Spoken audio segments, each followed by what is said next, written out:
of all, I get to work with a really great top doc here at the City of Hamilton. So congratulations, Elizabeth, on your day on Saturday and for all that you're doing for us. It's very much appreciated.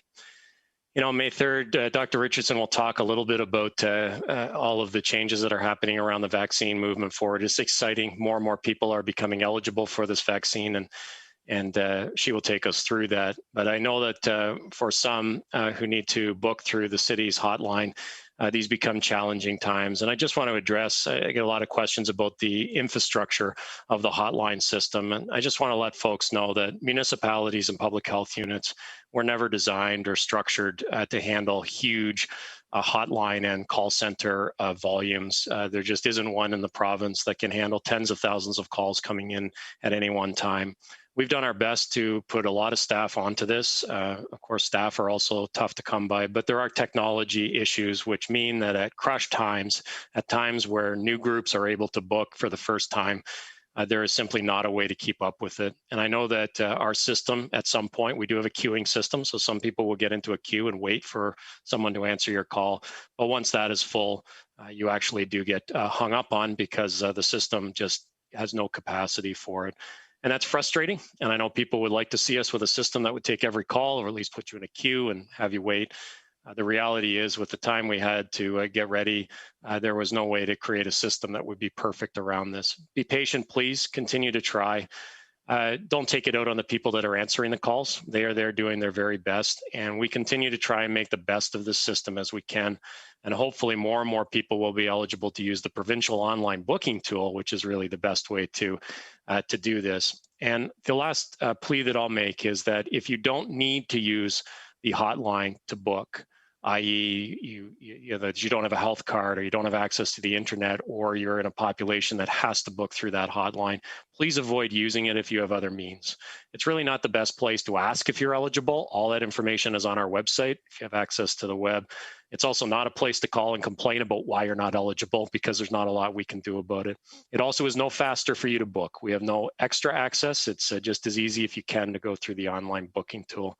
So I just wanted to talk a little bit structurally. We've tried our hardest to create a system that works. It does obviously work very well once you can get through, but just want to recognize that many are having difficulties with that. From a municipal perspective, this is Emergency Preparedness Week, and some folks would say, well, why are we celebrating this? We are in an emergency, but I want to remind you that secondary emergencies or additional emergencies can happen at any time. So please take a moment during this week when we think about being prepared for an emergency to not only focus on all the things we should be doing in this global pandemic, but also the things that you should be doing for the other things in life that can creep up on us in a moment's notice. It could be a large-scale power outage, it could be a flood or other natural disasters, and make sure that you're ready for anything.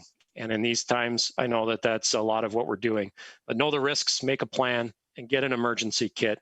Because other emergencies outside of the coronavirus could hit at any time. And finally, just to talk a little bit about enforcement. Of course, as the mayor said, we remain in the stay-at-home order, so things, not a lot to announce. Things aren't opening or reopening until we get through to at least May 20th. But we have been doing an awful lot of enforcement in order to help people understand the rules and, where necessary, lay charges when they're not being complied with. Continue to have some businesses that are being challenged by our bylaw folks to come in line, and you may have seen on our website yet another tattoo parlor, the Renegade Tattoo, with some charges this past week. And we will continue, as we have with another tattoo establishment, if people are unwilling to comply with the rules when our bylaw officers show up and issue those charges, we will take additional measures and do the investigation that's necessary. And so it's a reminder to businesses and to individuals, the rules are there for everybody. And all of us have reasons why we would like to skirt the rules, break the rules, do something different. But the reality is we need everyone to comply. Now, we have had some folks trying to get out on the golf courses. I know they look lovely and they would be great places to go, but at the moment under provincial order, they are closed. And so a reminder that golf courses are not there for golfing. However, you can walk along them if you want to, but you can't bring a club and try and practice and play as you go. Still some indoor gatherings and outdoor gatherings, but those are relatively few in nature, which means that most people are understanding it. But a reminder that we will not hesitate to come and enforce the rules if there are large gatherings happening indoors or outdoors at your home. You cannot gather with people who are outside your household or a single person who is not part of your household. And there are a number of protests that continue to go on in our community. And just want to remind the community, we do take these very seriously. Our bylaw officers work with Hamilton Police Services. They do attend to these protests. They often lay some charges there. But what the public may not know, and I just want to let you know that we do also review the situations with the police services and our bylaw officers, and additional charges can occur after the events are over. It is sometimes difficult for us to lay charges with large groups of people. We want to keep our folks safe, and it's hard with those large crowds. But we do often issue charges after the fact, particularly to those who are organizing these events, which are, of course, prohibited at this time. So with that, I'll turn things over to Dr. Richardson.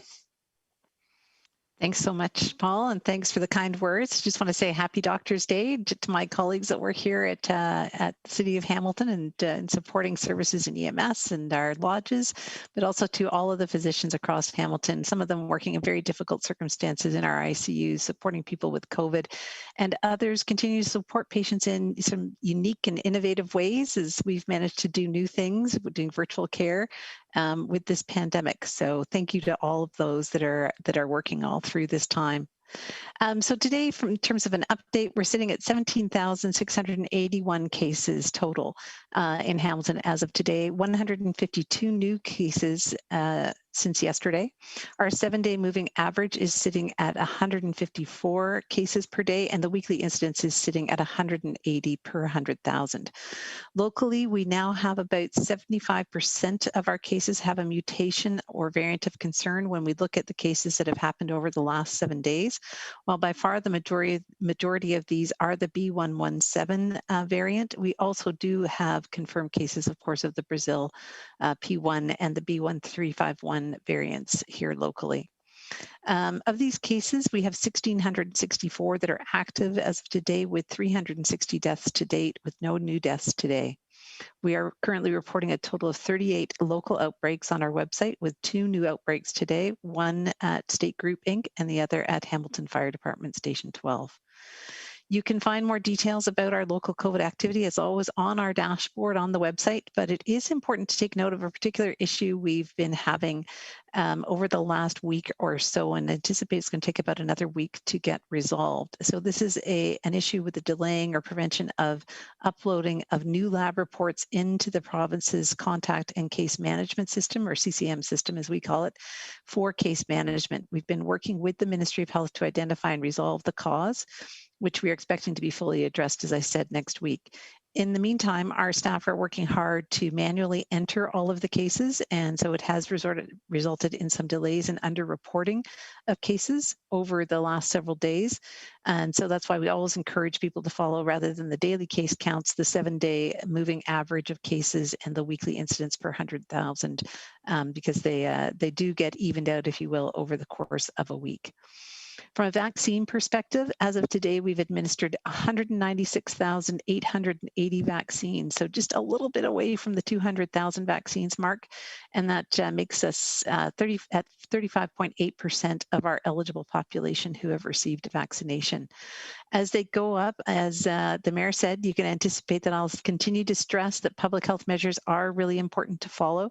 With our case counts high, we still need everyone, including those that have received a vaccination, to ensure that they do follow those measures, staying home as much as possible, staying home particularly if you feel you're unwell for any purpose, even if it's going grocery shopping, and making sure you get tested if you have any symptoms.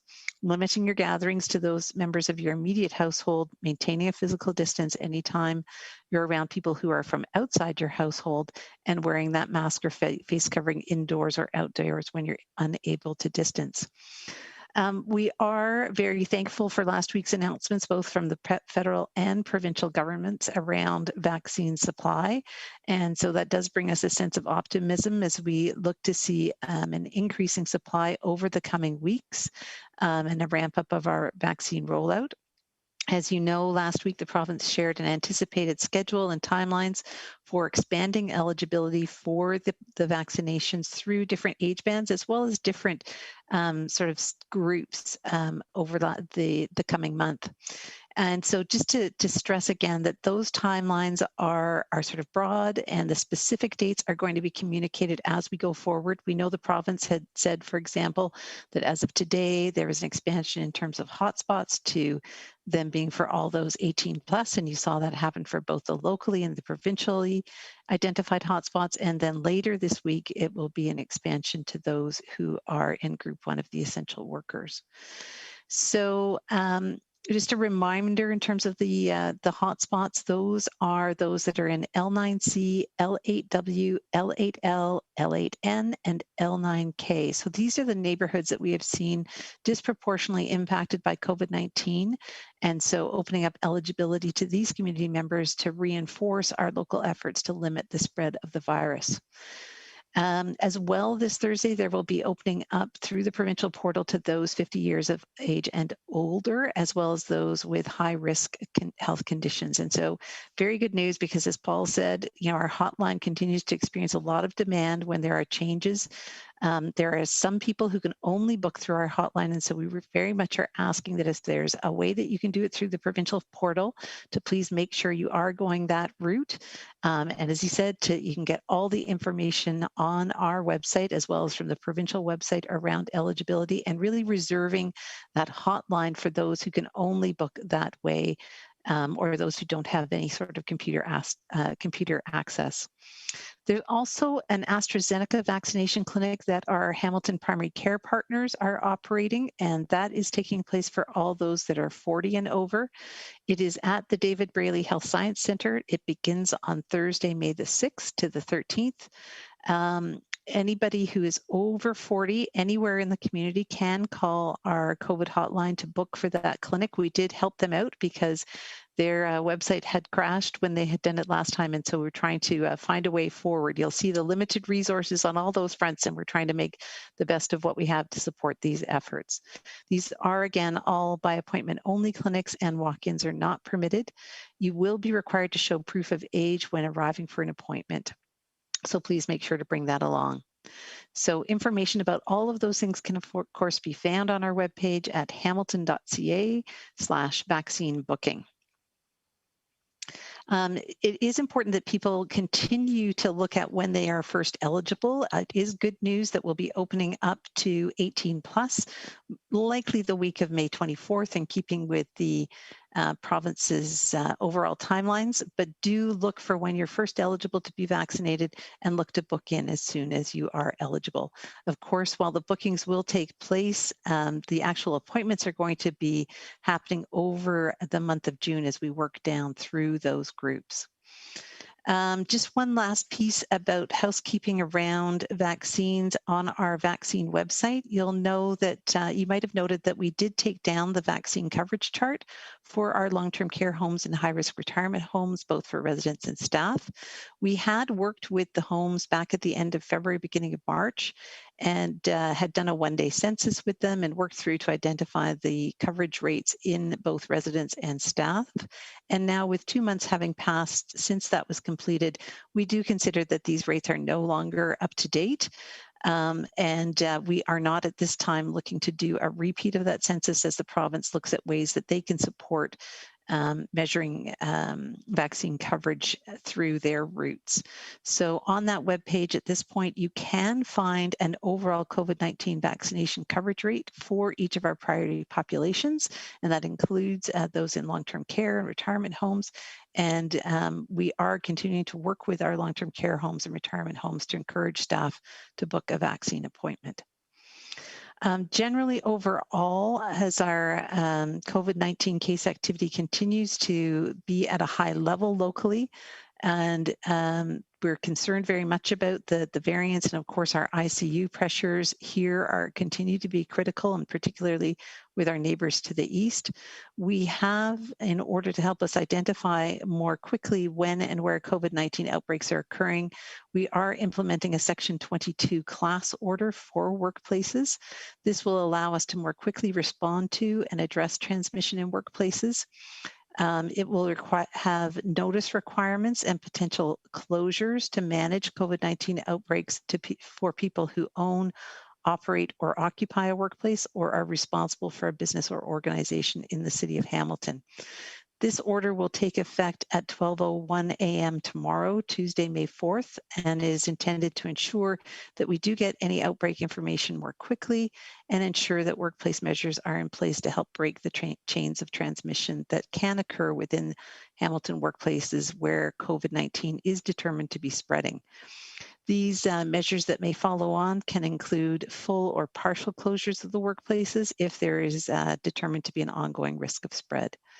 This is very similar to the recent Section 22 class orders that were issued in a couple of other Ontario jurisdictions, particularly Toronto and Peel region, and it does build on other health and safety measures that are in place to ensure the safety of the workers in those workplaces as well as the community more broadly. There are some exemptions to the provisions in the order and some settings such as schools and licensed childcare programs that the order does not apply to. These exemptions can all be seen in the order, which is going to be posted online very shortly. Workplaces, businesses, and local employers continue to be an important partner in responding to the pandemic emergency, and working together with workplaces helps us to reduce the risk of transmission both in those workplaces and within our community more broadly. So moving forward, we'll better be able to protect all of our health with these measures. Mr. Mayor, that's it from me. Back to you. Okay, thank you, Dr. Richardson, and thank you, Paul, for your fulsome information. And just to say again that we all know this is very difficult times for a lot of folks out there, even though if you've been vaccinated and still having to mask and physically distance. And Mother's Day coming up, it is not a great time to be thinking about gathering up as much as we'd like to. It is not necessarily the right thing to do. So, the only way to really contain the spread at this point is through the masking and the physical distancing and staying home as much as possible. Having said that, the vaccine certainly does make a difference. So the more people that get vaccinated, the better off we're going to be over the long run. It is a great preventative tool for getting really sick and or ending up in hospital. So whatever vaccine you are eligible for the soonest is the one that you should take. And good to hear that AstraZeneca is now available for those 40 plus coming Thursday. And yes, continue to follow the public health measures. They're critically important. And yeah, we do have to continue to look after one another. And please do take the time to report when these things are not being done appropriately in and around our community. Our police and our bylaw officers are responding to areas where people are gathering inappropriately. And that is one way that we can minimize the spread. And they are present at the protests that are happening, and we certainly do we do respect the right of people to protest peacefully. However, it's very difficult to ticket 300 people or 400 people or whatever the number is. And so the effort is to contain it, make sure that it's peaceful, and then go after the organizers to ensure that they're prevented from organizing them again. But you know what, it's such a small slice of the population. I'd have to say that the vast majority of our population is doing the right thing, understands why we're doing it, understands this is probably the most critical time, given that our cases are the highest they've been throughout this pandemic. And the variants are very much out there, much more contagious, and people are coming in sicker. And so all of those are issues and good reasons why you should continue to follow the public health advice, whether you're vaccinated or not. And if you're not vaccinated, all the more reason to maintain that physical distancing and stay-at-home order.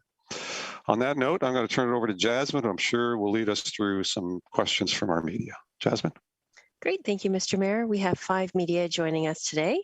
We'll start with one question and one follow-up from everybody. The first question goes to Lisa Pileski from CHML. Lisa, you can go ahead. Hi, thanks very much. I hope everyone's having a good day. Just wondering, my first question is for Paul. I know you did touch on the issues with the COVID-19 hotline and booking vaccine appointments with the overwhelming demand now that 18 and up is people 18 and up are eligible in the hotspots. Can the city do more to make the booking process easier for those who are eligible, but for example, can't book through the online portal and don't necessarily have the time to be able to be patient and call the hotline over and over? So there are some bookings that just can't be loaded into the provincial portal, and it is a system that's used across the province in a number of areas, and so it's not fully customizable by the city of Hamilton. And so there are times where we're left with no option to use that online portal for booking, which does work very well. We continue to work with the province to do that as much as we can, but there are populations or approaches that we take which require it to go through the call center. So it would be great if it was a little bit, if there would be the ability to customize was a little bit better, so that we could add some things in that were specific to our community. And I know we continue to work with the province and figure out how to do that best. But again, I would go back to it really needs to be used only by those who have to phone the hotline. We do receive a lot of calls from people with general inquiries about their eligibility, with hoping that we can book them in because they weren't happy that the portal, it was later on, or can I get an earlier appointment, things like that. So we're trying to keep it free. And then the final thing is, we've seen this just about every week. There's big new announcements. The volume on day one, whenever that day one is an overwhelming volume, and it does get better as the days go on. But that's certainly not that's not of total comfort to people who are waiting for the vaccine. I understand, but that's some of the explanation that's there. We'll continue to work to make it as good as we can. And I think what both Dr. Richardson and I are happy about is that more and more people will be able to access through the online booking tool as the weeks go forward and as we continue to get more vaccines in arms. Dr. Richardson, do you want to add anything to that? I was just going to remind as well that the two hotspots that are provincially designated, L9C and L8W, can book through the provincial portal. There's no need to call the hotline. It is just the other three that are not able to book through that route. Okay, thanks very much. And my second question would be for Dr. Richardson. It's good news that we are getting more vaccine supply. I'm just wondering if the city will be planning on the capacity with the current clinics. Will they be adequate on their own? Or I know the Rosedale clinic or the Rosedale Arena was being looked at as a mass clinic at one point. Is that still on the table, or is the supply increase not enough for that at this point? Thanks very much, Lisa. We actually have significant capacity at the St. Joe's Clinic, the Hamilton Health Sciences Clinic, and the FOC Clinic, the First Ontario Centre Clinic. And as well as, we're doing a lot of vaccinations through the mobile clinics, the pop-up clinics. So really, we have sufficient capacity through all of those to address the supply that we anticipate coming our way over the coming weeks. And so don't really need to open up another centre at this point. Okay, next question will be to Jason from CHCH. Jason, you can go ahead.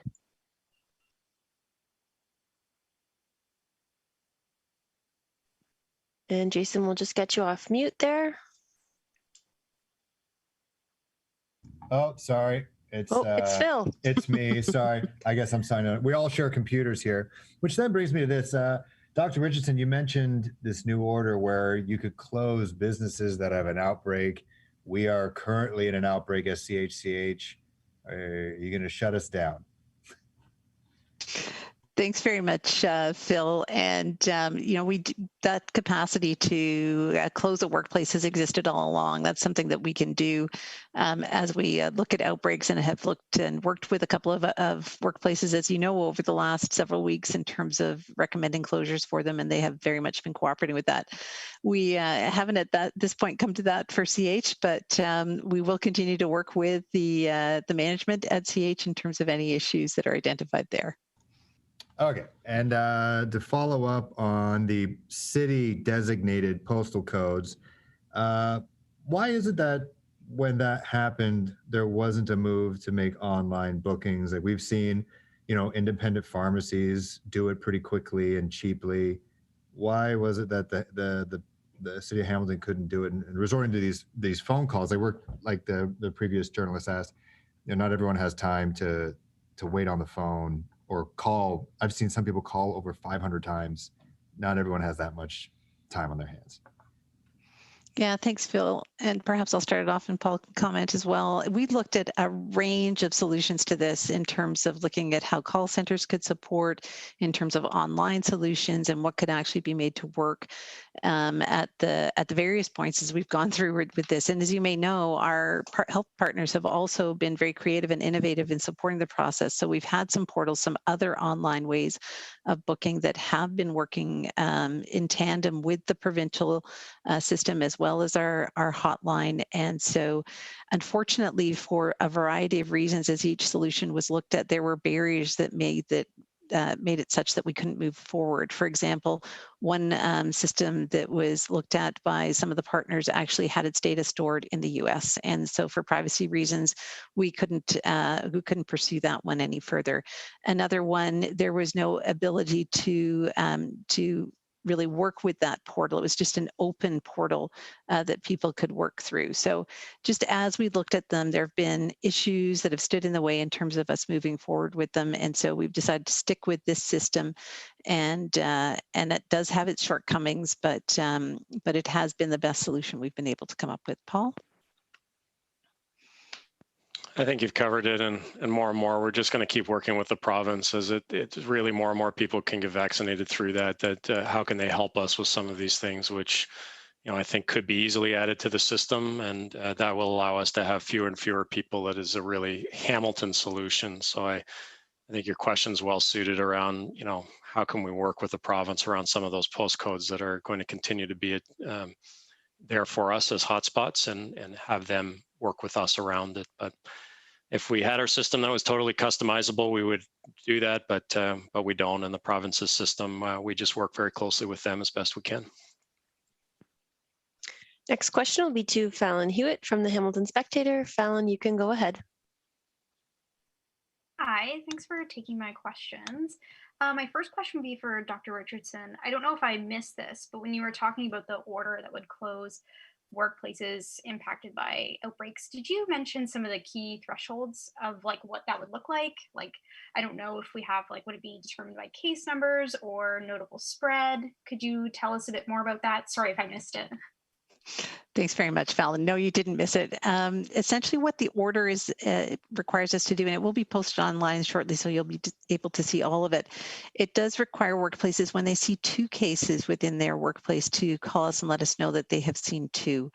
And then it has a second threshold when they see 5 cases at their workplace, to call us again and say they've seen something additional in terms of their workplace.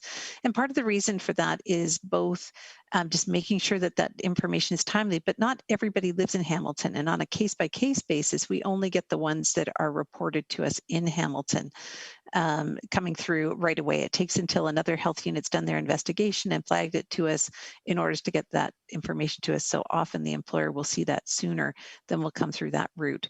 So those are there's those 2 thresholds that are within it. Essentially then what happens next is based on what our investigators find when they talk to the workplace and look at what is happening, what potential sources of transmission are there. And then it's customized to what our investigators find. And so our outbreak management team works with the employer to understand, sometimes it is just a case that there have been 5 cases that have all been community-based. They've been transmission within the people's households or something similar to that. And there's really no workplace issue that is at play. And so, of course, in those circumstances, we wouldn't be looking at closure. But in others, there are concerns in terms of just the nature of the work and what is happening there that makes it more challenging to prevent transmission. And then we would be looking at perhaps sometimes strengthening measures or making recommendations about things that a workplace can do, or needing to close the workplace for a period of time to break those chains and then come back to it after a couple of weeks. Thank you. And my second question would be for Paul. So I had a question about the tattoo parlors. So obviously both of the tattoo parlors have multiple infractions and they're under investigation by bylaw. But like when does it become like enough is enough and the city can force a business to close like we saw in Toronto with the barbecue restaurant? Like when does it hit that level of enforcement? And you had mentioned some additional measures. Is that included, or are there other additional measures the city can take against rule breaking businesses? So there are other measures, and we can look at the overall business license, and you've seen some of those things happen in the past, whether it be the restaurant industry or with the businesses in the tattoo area that are starting to say we're just going to stay open. So the reality is, the more severe the penalty is, it's fairly straightforward. The powers are fairly straightforward to issue a charge and a ticket and a fine and all that. That happens, as you know, on the spot. To take further and more dramatic action does take time. So our folks will build, through their investigation, they will build a case, and if they feel they need to take further action, they will. And we've seen that. The removal of liquor licenses, the removal of business licenses for periods of time, suspension, those types of things we can do. Could it be up to and including the closure of a business? The answer to that is yes, but that does take some time, and we would have to investigate and have solid grounds to make that happen. As you can well imagine, at that stage, those are very serious pieces. So what I can assure you is that bylaw in both cases has investigations ongoing. They are not afraid to take further actions and will. It is progressive in nature. And our hope is that these businesses recognize, and believe me, we feel for all businesses, but that's just it. If our approach is that we will simply give out a fine and then say, well, we did our job with the fine and there we go, I know we'll see many, many businesses start to open when they're not allowed to. And right now, that's just not helpful. We need to get through this last push and have businesses comply. Does that mean we don't care about businesses? Absolutely not. Every single one of us that's on this call talk about we understand the pain and the impact that this is having. The provincial and federal governments have tried to put in place programs that people can access. And locally, we've had initiatives to try and make it easier to understand what those programs and initiatives are to help businesses out who are struggling. All of that is recognized and understood. But the bottom line is that we can't have this. Businesses just deciding enough is enough and we'll open will lead to things that we can't have happen. There's a reason why we're at a stay-at-home order. There's a reason why businesses are severely restricted or closed. Businesses need to comply with that. And if we need to take further action in order to ensure that, we will. Great, thanks, Paul. Next question is to Bobby from CBC Hamilton. Bobby, you can go ahead. Thank you. I hope everyone had a great weekend. My first question is for, I think, Dr. Richardson. We're seeing the eligibility criteria for vaccinations opening up like today, and as you mentioned on Thursday. How long is it actually going to take to vaccinate all these people? Like, when are we going to see all this, like these people get the vaccines? Thanks, Bobby. It really does depend on the pace of vaccines coming in. And we, had some good news from the province as well as from the federal government about, that there was increasing numbers overall of vaccines that were going to be coming through, certainly seeing some uptake. We've got an uptick of vaccines over this week for us, and over, we're getting some planning numbers that look very, very positive for us as we go forward. It ultimately will depend on the uptake of vaccine. We certainly hope that everybody takes up the vaccine, but then that means it will take us a little bit longer to get vaccine in everybody's arms. The province is hoping that everybody will be able to get a shot in the month of June. If you look at their summarized sort of overview charts, they're hoping that everybody in the groups that are spoken to in phase 2 will have a shot in the month of June. Whether we'll be able to get to absolutely everybody, including those that are all of those over 18 plus, I think is a question. One of the things we have to remember is that 16-week threshold for the second dose is coming up. And so a lot of our efforts as well over the coming weeks will be going to give a second dose of vaccine to those who have been waiting for that second dose as well. So that is going to have a bit of an impact as we go forward. We'll be balancing between first doses and second doses as we go forward.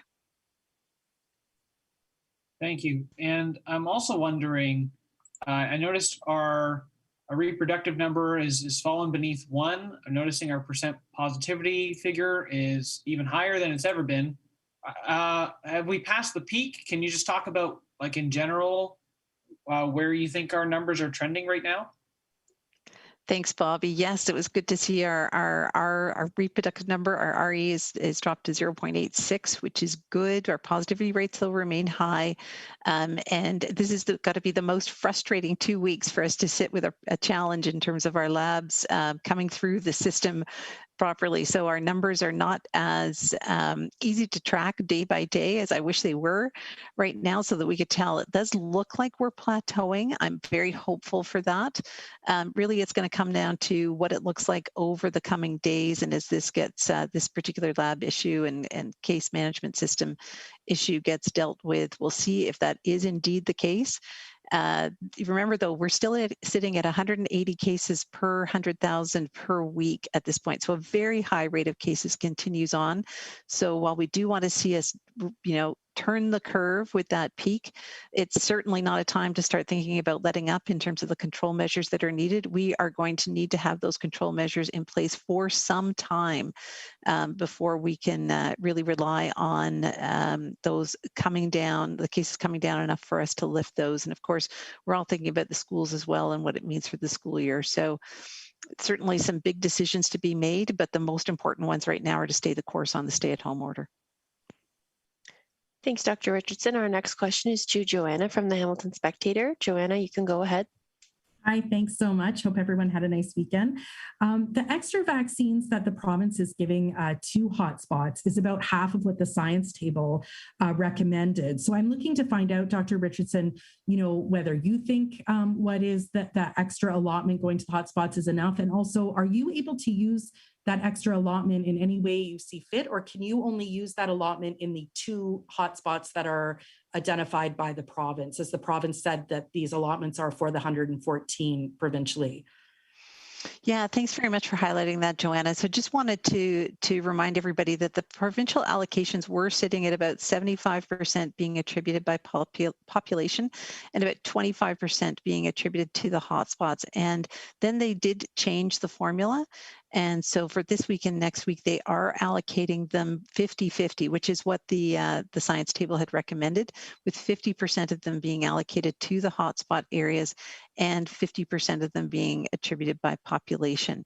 And so that was really good to see. That does mean a lot of the vaccine is now going into, most of those hotspots are in the GTHA and Toronto and Peel and York. We do have some of them here in Toronto, and there are 13 health units in total that do have some of those hotspots.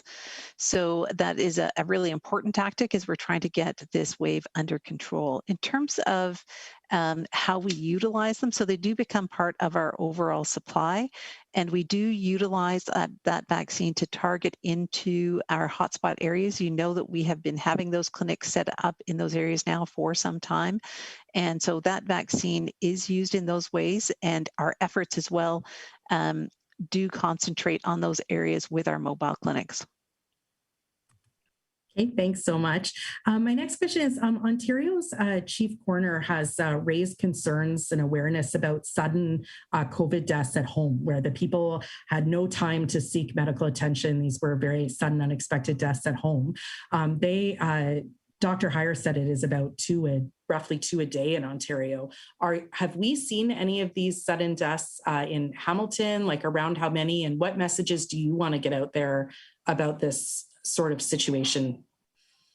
Thanks very much, Joanna. The whole issue with this wave of variants has been that we have seen more severe illness with these variants, and that have unfortunately seen as well more deaths associated with them. And because we have such good coverage rates in our older population, it is more in this younger population that we are seeing those impacts.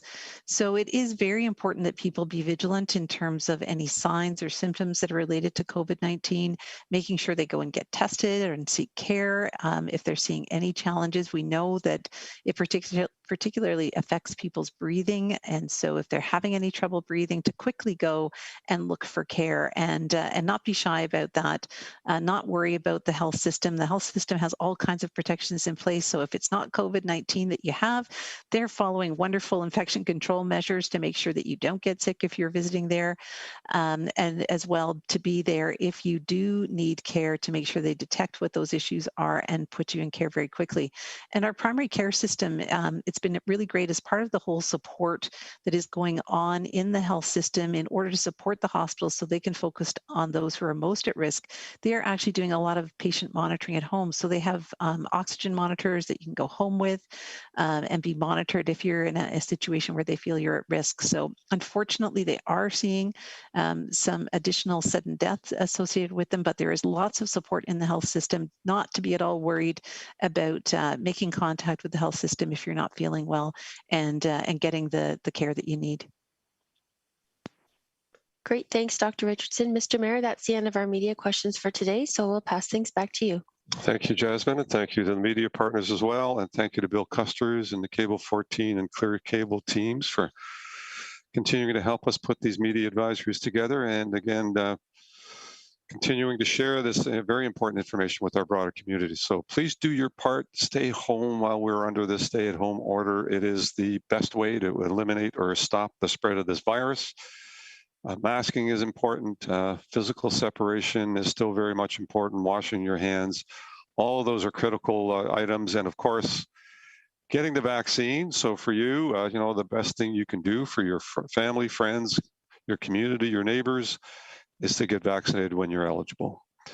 So please do so when your time comes up, and that's hopefully shortly over the next month or so. It should be available to just about everyone in our community. So that's good news. So we're closer to the end of this vaccination process than we are to the beginning, and that's good news indeed overall. Please also continue to shop locally as much as you can. A lot of businesses out there struggling. We understand that. It is difficult for them, but they are, many of them, online, ready to do curbside pickup. So hometownhub.ca is very live and very much available. And so whatever you can do to shop local, please do so. And of course, for any additional information for COVID-19, you can always go to hamilton.ca/coronavirus for all of the information relative to supports, relative to vaccines, who's eligible and who's not eligible. All of that information is available on hamilton.ca/coronavirus website. And of course, thank you to all of our first responders, especially the doctors that are celebrating Doctor Appreciation and Healthcare Appreciation Day the other day. Thank you for all the great work you're doing in our broader community. I can't imagine having to be in the hospital today, dealing with so many cases that, and some of them heartbreaking. And so my hat goes off to all those that are helping those that are ending up in hospital get through this process. Very, very important work. And they've been doing it for a long time now. So that stress level and that pressure certainly hasn't eased and continues to be a factor for them as they go to work each and every day. So hats off to all of you and the great work that you're doing. We owe you a great debt of gratitude. And in the meantime, we're going to come back here on Monday, May the 10th at 3 p.m. as well. And we will be doing our next media briefing. In the meantime, stay safe, stay well, look after one another, stay patient, and hope you get your virus vaccination soon. Thank you.